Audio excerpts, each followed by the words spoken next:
Salve a tutti, sono Carlo Scasciaroli e oggi ci troviamo a Popoli per esplorare il castello di Cantelmo.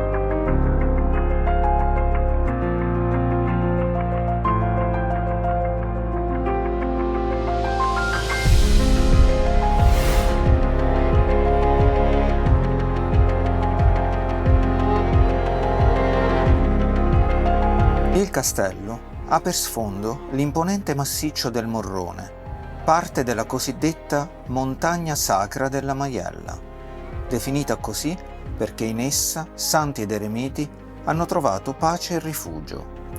Il castello è totalmente circondato da alberi e proprio questo rende l'immagine che ne viene fuori suggestiva e quasi fiabesca.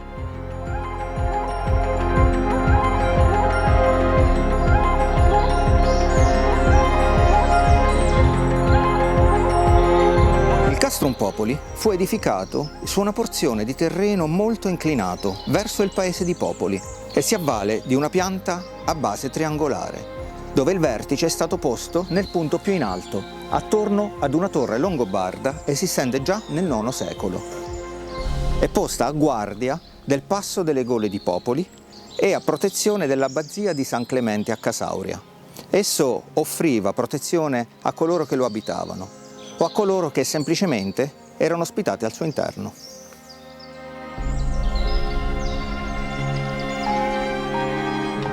L'impianto triangolare delle mura, come oggi è visibile, fu realizzato tra il 1000 e il 1015 dal vescovo di Valva e di Sulmona, Tidolfo, ma venne profondamente trasformato alla fine del XV secolo dai Cantelmo.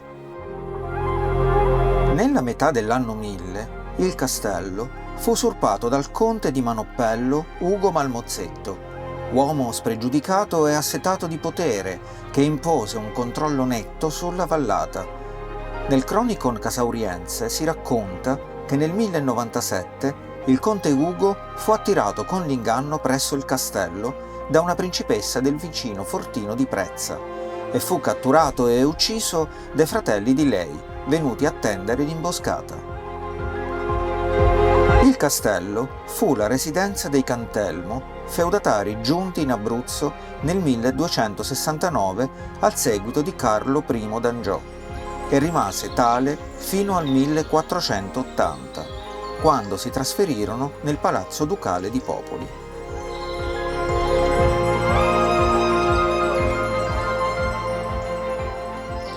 Negli anni del dominio Cantelmo, il castello fu ristrutturato specialmente nel periodo aragonese, dopo il terremoto del 1456, ma il materiale che va a comporre le mura e le pareti delle torri resta quello originale.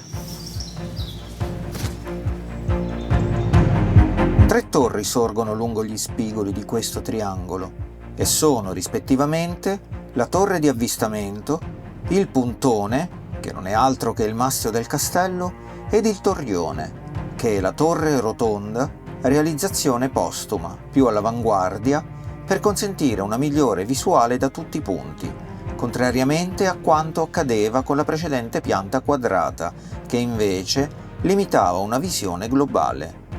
In questo modo, avvistamento e difesa venivano ad essere potenziate. Queste 3 torri sono sempre state menzionate nel corso della storia come il simbolo della città di Popoli. Il castello fu danneggiato seriamente dal terremoto del 1706 e non ristrutturato. Da incisioni ottocentesche si vede come sopravvivesse ancora un loggiato rinascimentale poi perduto.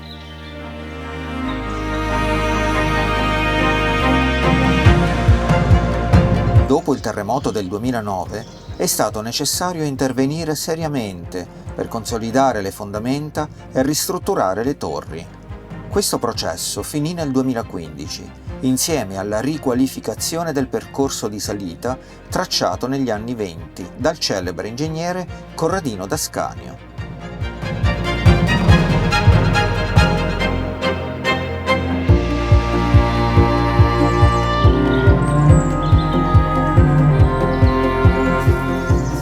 Spero che anche questo viaggio vi sia piaciuto e vi aspetto alla prossima avventura.